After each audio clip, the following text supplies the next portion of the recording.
தந்தை மகன் தூய ஆவியாரின் பெயராலே நம் ஆண்டவராகிய இயேசு கிறிஸ்துவின் அருளும் தந்தையாகிய கடவுளின் அன்பும் தூய ஆவியாரின் நட்புறவும் உங்கள் அனைவரோடும் இருப்பதாக.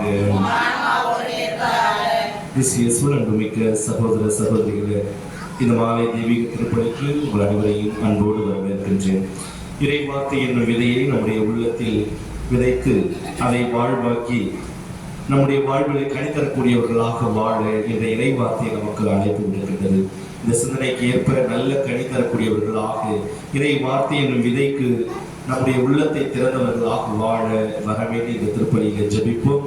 இந்த திருப்பலியில இன்று அன்னையாம் திரு அவை அக்யூன் நகர் புனித தாமஸ் அவர்களுடைய அருள் பணியாளர் மறைவர்களுடைய நினைவை கொண்டாடுகிறது. இவர் சிறந்த மத போதகராக இறையியல் வல்லுநராக இருந்து பல இறையியல் கருத்துக்களை திருச்சபைக்கு வழங்கியிருக்கிறார். இவருடைய எழுத்துகள் பல மக்கள் நம்பிக்கை கொண்டு ஆண்டவர் பால் இயேசுவின் நற்செய்தியின் பால் மனம் திரும்புவதற்கு ஏற்றதாக இருந்தது. எனவே இவரை நினைவை கொண்டாடுகிற நாம் இவரை போல ஆன்மீகத்தில் ஆர்வம் உள்ளவர்களாக, ஆண்டவரை நாடி தேடுவதில் ஆர்வம் உள்ளவர்களாக வாழ வரவேண்டி இந்த திருப்பலியில ஜெபிப்போம். இந்த திருப்பலியானது பின்வரும் குடும்ப கருத்துக்களுக்காக ஒப்புக் கொடுக்கப்படுகிறது. பெரிய மெழுகுபாறை திருமதி செபஸ்தியம்மாள் அவர்களுக்கு கண் சுகம் பெற்றதற்கு நன்றியாக இந்த திருப்பலியை இவர் ஒப்புக் கொடுத்து ஜெபிக்கிறார். பெரிய மெழுகுபாறை திருவாளர் பீட்டர் குடும்பத்தில் மறைத்த அற்புத மேரி, சந்தியா மேரி மற்றும் மரிய பிரகாசம், ஜாக்லின், சகாயராணி இவருடைய ஆண் வேலைப்பாட்டிற்காக இந்த திருப்பலியை குடும்பத்தினர் ஒப்புக் கொடுத்து ஜெபிக்கிறார்கள். பெரிய மெழுகுபாறை திருவாளர் லூயிஸ் ராஜ் 74ஆம் வருட பிறந்த நாளில் நன்றிபடியாக இந்த திருப்பலியை ஒப்புக் கொடுத்து ஜெபிக்கிறார். திருமதி செல்வமேரி குடும்பத்தில் மறைத்த தேவராஜ், அமல்ராஜ், சூசேராஜ் இவருடைய ஆண் வேலைப்பாட்டிற்காக இந்த திருப்பலியை குடும்பத்தினர் ஒப்புக் கொடுத்து ஜெபிக்கிறார்கள். திண்டுக்கல் திருவாளர் மரியராஜ், திருமதி மரிய நிஷாந்தினி குடும்பத்தினர் ஒப்புக் கொடுக்கும் திருப்பலி தங்களுடைய குழந்தை 1ஆம் ஆண்டு பிறந்த நாள் கொண்டாடுகிறார்.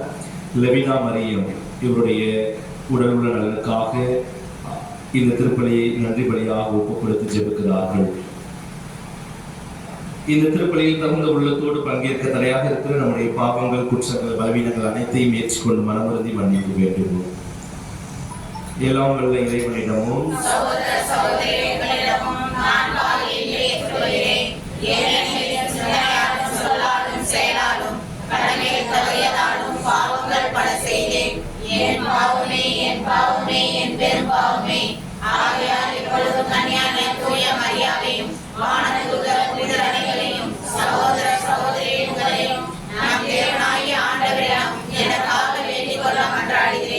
எல்லாம் வல்ல இறைவன் மீது இரக்கம் வைத்து நம் பாவங்களை மன்னித்து நம்மை புனிதமான வாழ்வுக்கு அழைத்து செல்வாராக.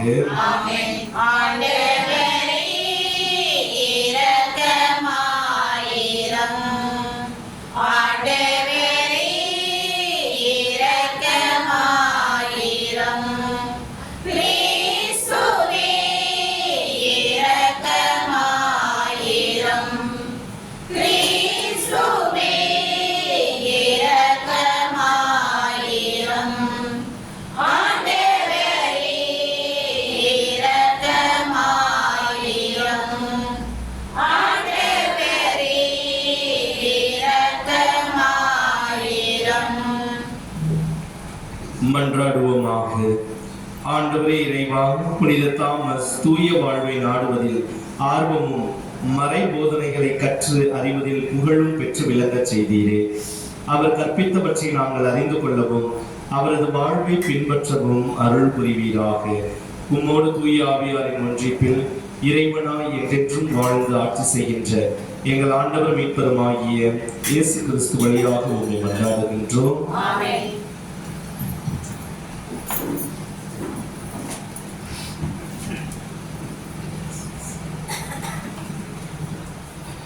முதல் வாசகம்.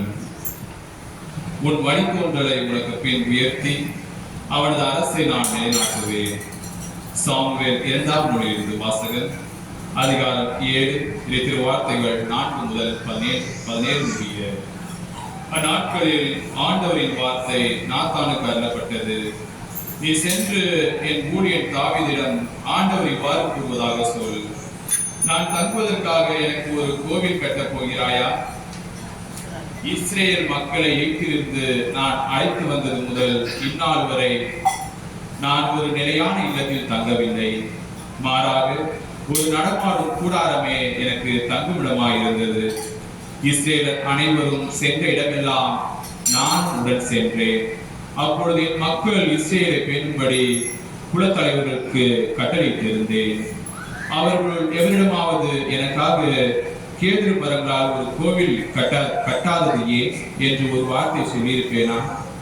எனது ஊழியன் தாவீதிடம் படைகளின் ஆண்டவர் இவ்வாறு கூறுவதாக சொல், என் மக்கள் இஸ்ரேலின் தலைவனாக விளங்க புல்வெளியில் ஆடு வைத்துக் கொண்டிருந்த உன்னை நான் அழைத்தேன். நீ சென்ற இடமெல்லாம் நான் உன்னோடு இருந்தேன். உன் கண் முன் உன் எதிரிகள் அனைவரையும் அழித்தேன். மேலும் உலகில் வாழும் பெரும் மனிதர்கள் போல் நீ புகழுற செய்வேன். என் மக்களாக இஸ்ரேலுக்கு ஒரு இடத்தை அளிப்பேன். அவர்கள் அந்த இடத்திலேயே நிலைத்து வாழ செய்வேன். என் மக்களாக இஸ்ரேல் மீது நீதி தலைவர்களை ஏற்படுத்திய நாள்களாகிய தொடக்க காலத்தில் தீயவர்களால் அவர்கள் ஒடுக்கப்பட்ட போல் இனியும் அவர்கள் அழிக்கப்பட மாட்டார்கள். அனைவரின் தொல்லைகளில் நின்று உனக்கு ஓய்வு அளிப்பேன். மேலும் ஆண்டவர் தாமே உன் வீட்டை கட்டப்போவதாக அவர் உனக்கு அறிவிக்கிறார். உன் வாழ்நாள்களில் நிறைவு பெற்று நீ உன் மூதாதையோடு உயிர் கொள்ளும் போது உனக்கு பிறகும் உன் வழித்தோன்றலை உனக்கு பின் நான் உயர்த்தி அவரது அரசை நான் நிலைநாட்டுவேன். எனது பெயருக்காக கோவில் கட்ட இருப்பவன் அவனே. அவரது அரசை நான் என்றும் நிலைநிறுத்துவேன். நான் அவனுக்கு தந்தையாக இருப்பேன், அவன் எனக்கு மகனாக இருப்பான். அவன் தவறு செய்யும் போது மனிதருக்கு ஏற்ப அடித்து மனிதருக்கே உரிய துன்பங்களை தருவேன். உன் முன்பாக நான் சவுலை விளக்கியது போல் என் பேரன்பில் இன்று அவனை விளக்க மாட்டேன். என் முன்பாக உனது குடும்பமும் உனது அரசும் என்றும் உறுதியாக இருக்கும். உனது அரியணை என்றுமே நிலைத்திருக்கும். மேற்கூறிய வெளிப்பாட்டின் வார்த்தைகள் அனைத்தையும் நாத்தானுக்கு தாவீது எடுத்துரைத்தார். இது ஆண்டவர் வழங்கும் அருள்வாக்கு. பதிவுரை பாடல் பல்லவி. எனது பேரன்பு என்றும் நிலைக்க செய்வேன். நான் தேர்ந்து கொண்டவனோடு உடன்படிக்கை செய்து கொண்டேன். என் ஊழியர் தாவீதுக்கு ஆணையிட்டு நான் கூறியது, உன் வழிமரபை என்றென்றும் நிலைக்க செய்வேன். உன் அரியணை தலைமுறை தலைமுறையாக நிலைத்திருக்க செய்வேன். பல்லவி. நீரே என் தந்தை, என் இறைவன், என் மீட்பின் பாறை என்று அவனை அழைப்பான். நான் அவனை என் தலைப்பேர் ஆக்குவேன், மன்னகத்தின் மாபெரும் மன்னன் ஆக்குவேன். பல்லவி. அவன் மீது கொண்ட பேரன்பு என்றும் நிலைத்திருக்குமாறு செய்வேன். அவனோடு நான் செய்து கொண்ட உடன்படிக்கை எப்பொழுதும் நிலைத்திருக்கும். அவனது வழிமரபை என்றென்றும் நிலைக்குவேன். அவனது அரியணை வான்வெளி உள்ளவரை நிலைக்க செய்வேன். பல்லவி.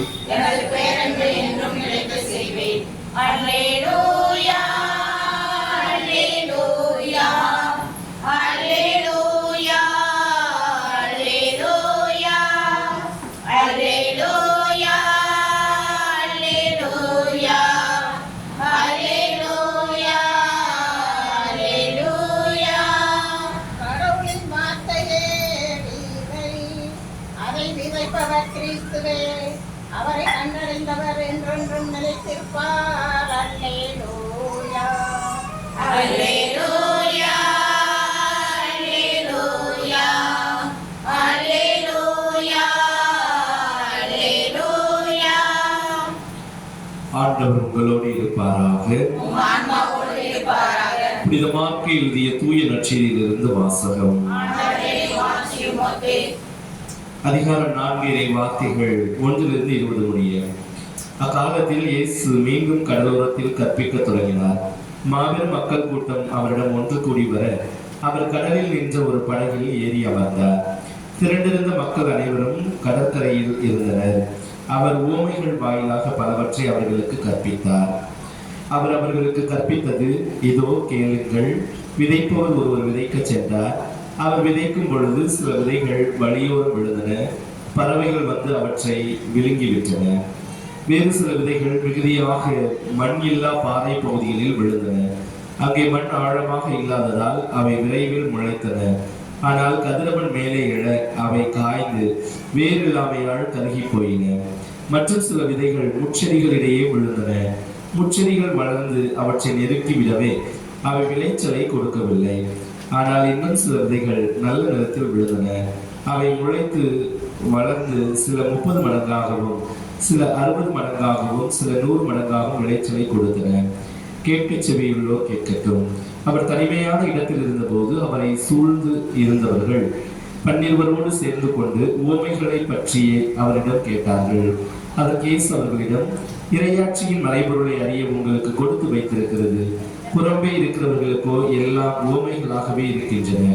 எனவே அவர்கள் ஒருபோதும் மனமாறி மன்னிப்பு பெறாதபடி கண்ணால் தொடர்ந்து பார்த்தும் கண்டுகொள்ளாமலும் காதால் தொடர்ந்து கேட்டும் கருத்தில் கொள்ளாமலும் இருப்பார்கள் என்று கூறினார். மேலும் அவர் அவர்களை நோக்கி, இந்த உவமை உங்களுக்கு புரியவில்லையா? பின்பு எப்படி மற்ற உவமைகளை எல்லாம் நீங்கள் புரிந்து கொள்வீர்கள்? விதைப்பவர் இறை வார்த்தையை விதைக்கிறார். வழியோறும் விழுந்த விதைகளுக்கு ஒப்பானவர்கள் வார்த்தையை கேட்பார்கள். ஆனால் அதை கேட்டவுடன் சாத்தான் வந்து அவர்களுள் விதைக்கப்பட்ட வார்த்தையை எடுத்து விடுகிறான். பாறை பகுதியில் விதைக்கப்பட்ட விதைகளுக்கு ஒப்பானவர்கள் இறை வார்த்தையை கேட்டவுடன் அதை மகிழ்ச்சியோடு ஏற்றுக்கொள்வார்கள். ஆனால் அவர்கள் வேறற்றவர்கள், சிறிது காலமே நிலைத்திருப்பவர்கள். இறை வார்த்தையின் பொருட்டு இன்னலோ இடுக்கண்ணோ நேர்ந்தவுடனே அவர்கள் தடுமாற்றம் அடைவார்கள். முச்செடிகளுக்கு இடையில் விதைக்கப்பட்ட விதைகளுக்கு ஒப்பானவர்கள் இறை வார்த்தையை கேட்டும் உலக கவலையையும் செல்வ மாயையும் ஏனைய தீய ஆசைகளும் உட்புகுந்து அவ்வார்த்தையை நெருக்கி விடுவதால் பயனளிக்க மாட்டார்கள். நல்ல நிலத்தில் விதைக்கப்பட்ட விதைகளுக்கு ஒப்பானவர்கள் இறை வார்த்தையை கேட்டு அதை ஏற்றுக்கொண்டு பயனளிப்பார்கள். இவர்களுள் சிலர் 30 மடங்காகவும் சிலர் 60 மடங்காகவும் சிலர் 100 மடங்காகவும் பயனளிப்பர் என்றார். ஆண்டவரின் அருள்வாக்கு. அன்புக்குரியவர்களே, இந்த நற்செய்தி வாசகத்தில் வாசிக்கப்பட்ட 4 விதமான நிலங்கள், 4 விதமான மனிதர்களை குறிப்பிடுவதை இயேசு குறிப்பிடுவதை நாம் பார்க்கிறோம். இந்த 4 விதமான நிலமும் நம்முடைய வாழ்வில் இருப்பதை, ஒவ்வொருவருடைய வாழ்வில் இருப்பதையும் நாம் பார்க்கிறோம். கோயிலுக்கு மாலை போட்டா அவங்க தான் நல்ல நிலம் போல இருப்பாங்க. நல்ல கோயிலுக்கு வர்றது போறது, அவ்வளோ ஒரு பக்தி, அவ்வளோ ஒரு இறை வார்த்தைக்கு தாகத்தை, அப்படி ஒரு தாகத்தோடு அவர்கள் ஆலயத்துக்கு வருவார்கள். அந்த 40 நாள் நல்ல நிலமாக இருப்பது போல் தெரிகிறது நமக்கு.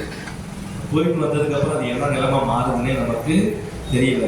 பாதையோர நிலமா, அல்லது முச்செடிகள் நிறைந்த நிலமா, அல்லது மண்ணில் இல்லாத பாறை நிலமா, அது அப்படியே மாறிவிடுகிறது. அது ஏன் நமக்கு அந்த பலவீனம்? சில நேரங்களில் அந்த 4 விதமான நிலைகள் நம்முடைய தனிப்பட்ட வாழ்வில் நாம் பல நேரங்களில் உணரலாம். வாழ்க்கையில் சந்தோஷமா இருந்தால் நம்ம நினைச்சதெல்லாம் கிடைச்சதுன்னா நமக்கு நல்ல நிலை போல நம்முடைய வாழ்வு இருக்கும். இல்லை ஏதாவது கஷ்ட காலம் வந்துருச்சுன்னா கோயிலுக்கு போறதை விட்டுருவாங்க. சில பேர் கோயிலுக்கு போறது கடவுளே இல்லைன்னு கூட வாக்குவாதம் பண்ண ஆரம்பிச்சிடுவாங்க. ஏன்? அவங்க வாழ்க்கையில் நடக்கிற கஷ்டம், இல்லை யாராவது ரொம்ப நெருக்கமானவங்க, தந்தையோ தாயோ அல்லது நெருங்கிய உறவினர்கள் இறந்து போனா கோயிலு கிடையவே கிடையாது. அப்படி மனம் மாறி போகிறவர்களும் இருக்கிறார்கள். இந்த இடுக்கண்கள் வந்தால் அந்த இறை வார்த்தைக்கு பயனளிக்காத நிலைமை, இப்படிப்பட்ட நிலையிலும் இருக்கிறார்கள். எப்பயுமே ஏனோ தானோ, எங்க கோயிலுக்கு வந்தாலும் சரி, எங்க போனாலும் அந்த ஏனோ தானோ என்று வாழ்கிற வாழ்க்கை, எதிலும் ஒரு கவனம் இல்லாமல், ஒரு உருப்படியான முன்னேற்றம் இல்லாமல் இருக்கிற நிலம் பாறையை போன்ற நிலம், மண் அதிகமாக இல்லாத பாறையை போன்ற நிலம், மேலோட்டமான வாழ்க்கை. வழியோரம் எதுல எல்லாத்துலயும் போய் மூக்கணும் வச்சுக்கிட்டு வழியில வரவங்களுக்கு எல்லாம் நம்ம வாழ்க்கையில வந்துட்டு போறவங்க எல்லாத்துக்குமே போய் நம்ம தான் அவங்க அப்படிதான் இப்படிதான் அப்படின்னு எல்லாத்துடைய விஷயத்துல போய் மூக்கணும் வச்சுக்கிட்டு ஒண்ணும் இல்லாம நம்முடைய வாழ்க்கையில ஒரு முன்னேற்றம் இல்லாம, ஒரு குடும்பத்துக்கு தேவையானது செய்ய மாட்டாங்க. மற்ற எல்லா காரியங்களும் போய் என்ன பண்ணுவாங்க? தலையிட்டு கொண்டு இருப்பாங்க. இப்படிப்பட்டவர்கள் வழியோர நிலத்திற்கு ஒப்பானவர்கள். நம்முடைய வாழ்வு இறை வார்த்தையை நம்முடைய உள்ளத்தில் ஏற்று நல்ல நிலமாக, எல்லா நிலமும் நம்முடைய உள்ளத்தில் வெளிப்படும், நம்முடைய வாழ்க்கையில் வெளிப்படும். அதை நாம் அதிகமாக பயன்படுத்த வேண்டிய நிலம் நல்ல நிலம். அதிலே நாம் நல்லவற்றை விதைக்க வேண்டும். நல்ல நிலத்தில் நல்லவற்றை விதைத்தால் நல்லதுதான் கிடைக்கும். நம்முடைய உள்ளத்தில் நல்லவற்றை விதைத்து, நேர்மறையான சிந்தனைகளை விதைத்து கனித்தரக்கூடிய மக்களாக வாழ வரமே இந்த திருப்பலியிலே ஜெபிப்போம்.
அன்புமிக்க சகோதர சகோதரிகளே, என்னுடையதும் உங்களுடையதுமான இந்த திருப்பலி எல்லாம் வல்ல இறைவனுக்கு ஏற்றதாகும்படி மன்றாடுங்கள்.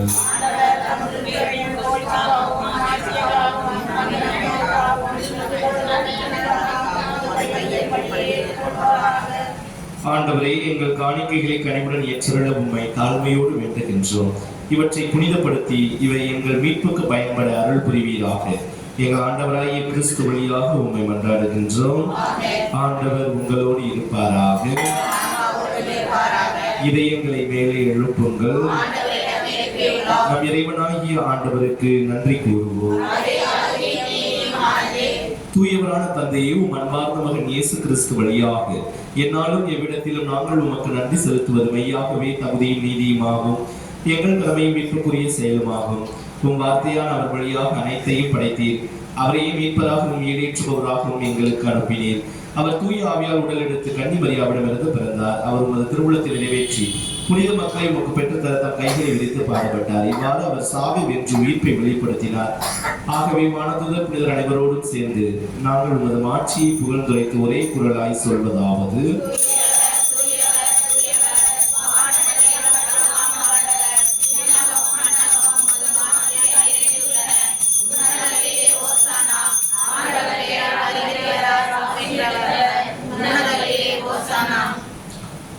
ஆண்டவரே, நீர் மெய்யாகவே தூயவர், தூய்மை அனைத்திற்கும் முற்று. ஆகவே உடைய தூய ஆவியை பொழிந்து இக்காணிக்கைகளை தூய்மைப்படுத்த உண்மை வேண்டுகின்றோம். இவ்வாறு எங்கள் ஆண்டவர் இயேசு கிறிஸ்துவின் திருவுடலும் திரு ரத்தமுமாக எங்களுக்கு இவை மாறுபனவாக. அவர் பாடுபட உளம் கனிந்து தம்மை கையளித்த போது அப்பத்தை எடுத்து நன்றி செலுத்தி அதை பிற்கு தம் சீடர்களுக்கு அளித்து அவர் கூறியதாவது: அனைவரும் இதிலிருந்து பெற்று உண்ணுங்கள், ஏனெனில் இது உங்களுக்காக கையளிக்கப்படும் என் உடல்.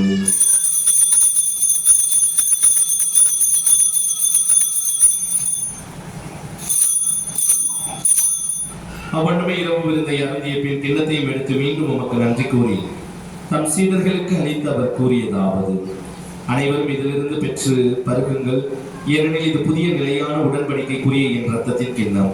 இது பாவ மன்னிப்புக்கு என்று உங்களுக்காகவும் பலருக்காகவும் சிந்தப்படும். இதை என் நினைவாக செய்யுங்கள்.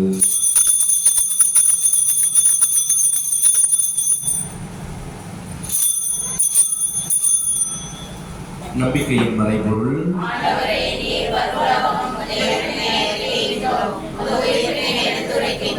ஆகவே ஆண்டவரை, நாங்கள் கிறிஸ்துவின் இறப்பினையும் உயிர்ப்பினையும் நினைவு கூர்ந்து வாழ்வதரும் அப்பத்தையும் மீட்பளிக்கும் கிண்ணத்தையும் உமக்கு ஒப்புக் கொடுக்கின்றோம். உம் திருமணின்று உமக்கு ஊழியம் புரிய தகுந்தவர்கள் எங்களை ஏற்றுக்கொண்டீர். எனவே உமக்கு நன்றி செலுத்துகின்றோம். மேலும் கிறிஸ்துவின் உடலிலும் இரத்தத்திலும் பங்கு கொள்ளும் எங்களை தூய ஆவியார் ஒன்று சேர்க்க வேண்டும் என உம்மை தாழ்மையுடன் மன்றாடுகின்றோம். ஆண்டவரை, உலகெங்கும் பரவியிருக்கும் உமது திரு அவை நினைவு கூர்ந்தருளும். எங்கள் திருத்தந்தை லியோ, எங்கள் ஆயர் ஆரோக்கியராஜ், எல்லா திருநிலையினராய் அனைவரோடும் உமது திரு அவை அன்பில் நிறைவு பெறச் செய்தருளும். மேலும் வீழ்த்தும் எதிர்நோக்குடன் துயில் கொள்ளும் எங்கள் சகோதர சகோதரிகளையும் இறந்தோர் அனைவரையும் இரக்கத்துடன் நினைவு கூர்ந்து உமது திருமுக ஒளியினுள் ஏற்றருளும். எங்கள் அனைவரும் இரக்கமாயிரும். கடவுளின் கன்னித்தாயான புனித மரியா, அவருடைய கணவரான புனித யோசேப்பு, புனித திருத்தூதர்கள், இவ்வுலகில் உமக்கு உகந்தவராய் இருந்தோராகிய புனிதர்கள் அனைவருடனும் நாங்கள் இறைவாழ்வில் பங்கு கொள்ளும் தகுதி பெற்று உம் திருமகன் இயேசு கிறிஸ்து வழியாக உம்மை புகழ்ந்தித்து மரமருள உம்மை மன்றாடுகின்றோம்.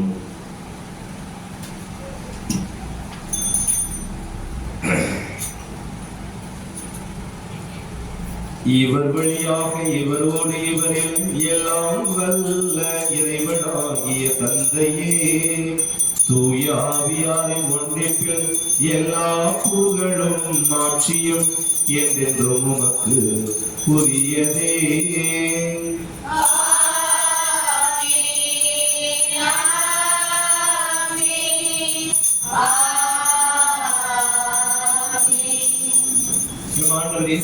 கற்றுக் கொடுத்த ஜெபத்தை சொல்லி விண்ணக தந்தையை நோக்கி மன்றாடுவோம்.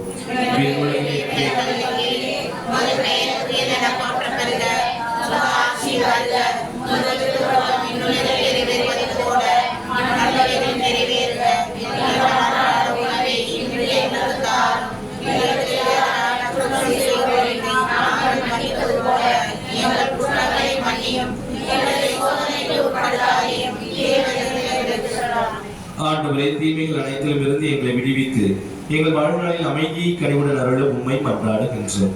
உமது இரக்கத்தின் உதவியால் நாங்கள் பாவத்திலிருந்து எப்போதும் விடுதலை பெற்று யாதொரு கலக்கமுமின்றி நலமாய் இருப்போமாக. நாங்கள் எதிர்நோக்கி இருக்கும் பேரின்பத்துக்காகவும் எம் மீட்பராகிய இயேசு கிறிஸ்துவின் வருகைக்காகவும் காத்திருக்கின்றோம். ஆண்டவரே இயேசு கிறிஸ்துவே, அமைதியை உங்களுக்கு விட்டு செல்கின்றேன், என் அமைதியையே உங்களுக்கு அளிக்கின்றேன் என்று உம் திருத்தூதர்களுக்கு மொழிந்தீரே. எங்கள் பாவங்களை பாராமல் உமது திருவையின் நம்பிக்கையை கண்ணோக்கி உமது திருவுளத்துக்கு ஏற்ப அதற்கு அமைதியும் ஒற்றுமையும் அளித்தருள்வீராக. என்றென்றும் வாழ்ந்து ஆட்சி செய்கின்றவர் நீரே. ஆண்டவருடைய அமைதி உங்களோடு என்றும் இருப்பதாக. ஒருவருக்கொருவர் அமைதியை பகிர்ந்து கொள்வோம். உலகின் பாவங்களை போக்கும் இறைவனை செம்மறியே, எங்கள் மேல் இரக்கமாயிரம். உலகின் பாவங்களை போக்கும் இறைவனின் செம்மறியே, எங்கள் மேல் இரக்கமாயிரம். உலகின் பாவங்களை போக்கும் இறைவனின் செம்மறியே, எங்களுக்கு அமைதியை அளித்தருளும்.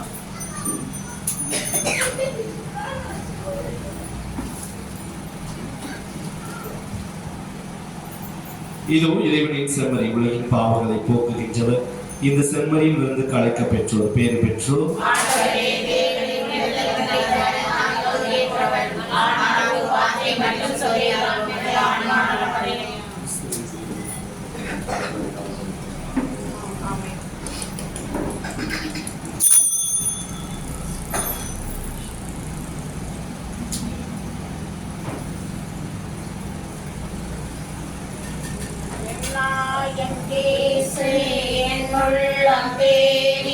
வருகின்ற நேரம் இதே, என் ஆன்மாவை ஏற்றி போற்றி மகிழும் வேளை இது. என் இயேசு என் உள்ளம் தேடி வருகின்ற நேரம் இதே, என் ஆன்மாவை ஏற்றி போற்றி மகிழும் வேளை இது. எந்தவம் நான் செய்தேன், என் நன்றி நான் சொல்வேன். எந்தவம் நான் செய்தேன், என் நன்றி நான் சொல்வேன். பசியால் வாடும் ஏழையின் நிலையில் பாவி நான் நின்றிருந்தேன். பரமன் இயேசு என் பாவத்தை அகற்றி அருளமுதை ஈந்தார். பசியால் வாடும் ஏழையின் நிலையில் பாவி நான் நின்றிருந்தேன். பரமன் இயேசு என் பாவத்தை அகற்றி அருளமுதை ஈந்தார். அருளமுதை ஈந்தார். என் நாயன் இயேசு என் உள்ளம் தேடி வருகின்ற நேரம் இது, என் ஆன்மாவை ஏற்றி போற்றி மகிழும் நேரம் இது. கிறிஸ்துவின் ஆன்மாவே என்னை புனிதமாக்கும். கிறிஸ்துவின் திருவுடலே என்னை மீட்டருளும். கிறிஸ்துவின் திருரத்தமே எனக்கு எழுச்சியூட்டும். கிறிஸ்துவின் விழாவில் தண்ணீரே என்னை கழுவிடுமே. கிறிஸ்துவின் பாடுகள் என்னை தேற்றிடுமே. ஓ நல்ல இயேசுவே, எனக்கு செவிசாயும். உம் இரு காயங்களுள் என்னை மறைத்தருளும். உம்மிடமிருந்து என்னை பிரிய விடாதேயும். தீய பகைவரிடமிருந்து என்னை காத்தருளும். எனது இறப்பின் வேளையில் என்னை அழித்தருளும். உம் நேரம் வரை எனக்கு கட்டளையிட்டருளும். புனிதர்களோடு எக்காலமும் உம்மை புகழச் செய்யும். ஆமென். ஆலயத்தை புதுப்பிக்கும் திருப்பணிக்கான மன்றாட்டு. பேரின்பம் நிறைந்த எங்கள் தந்தை மாநில இறைவா, பெரிய பெருவாரை புனித சந்தியாக திருத்தலைகளை சம்பவமாக நீர் எங்களை அழைத்து ஆசீர்வதித்து பராமரித்து காத்து வழிநடத்தி வரும் உம்முடைய பேரன்பையை உம்மை போற்றுகிறோம், உமக்கு நன்றி செலுத்துகிறோம். என் திருத்தலத்திற்காக இப்பொழுது ஆணையும் எம் ஆலயத்தை புதுப்பிக்க நாங்கள் திட்டமிட்டபடி உம் திருவாரம் சமர்ப்பிக்கிறோம். ஆசீர்வதியும் பங்கு மக்கள் மற்றும் பக்தர்களின் ஆன்மீக வாழ்வை புதுப்பித்தலின் அடையாளமாக இப்படி உமது திருவுளத்திற்கு ஏற்ப அமைவதாக. இப்பணியை நீரே எங்களை எங்களால் இயன்ற அளவுக்கு பொருளாதாரத்தை செய்வதற்கான நல்மனதை தாராள உள்ளத்தையும் தாரும். இப்பணியில் பங்கேற்கும் அனைவரும் உமது பேரன்பையும் உல அமைதியையும் பெற்று வருவார்களாக. புனித ஆரோக்கிய அன்னையின் அருள்வாக்களும் புனித சந்தியாவுடைய பரிந்து பேசுகிறோம் எமக்கு என்று கிடைப்பதாக. எங்கள் ஆண்டவராகிய இயேசு கிறிஸ்து வழியாக மன்றாடுகிறோம். ஆமென். நன்றியோடு மன்றாடுவோமாக. எல்லாம் வல்ல இறைவா, எங்களுக்கு அருள் புரிய உம்மை தாழ்மையோடு வேண்டுகின்றோம். அதனால் புத்துயிர் அளிக்கும் உமது அருளை பெற்றுள்ள நாங்கள் உமது கொடையை முன்னிட்டு என்றும் பெருமை கொள்வோமாக. எங்கள் ஆண்டவராகிய கிறிஸ்து வழியாக உம்மை மன்றாடுகின்றோம். ஆண்டவர் உங்களோடு இருப்பாராக. எல்லாம் வல்ல இறைவன் தந்தை, மகன், தூய ஆவியார் உங்கள் அனைவருக்கும் ஆசி வழங்குவாராக. சென்று வாருங்கள், திருப்பலி நிறைவேறிற்று.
ஆண்டவரை போற்றுவோம். இறைவா, உமக்கு நன்றி.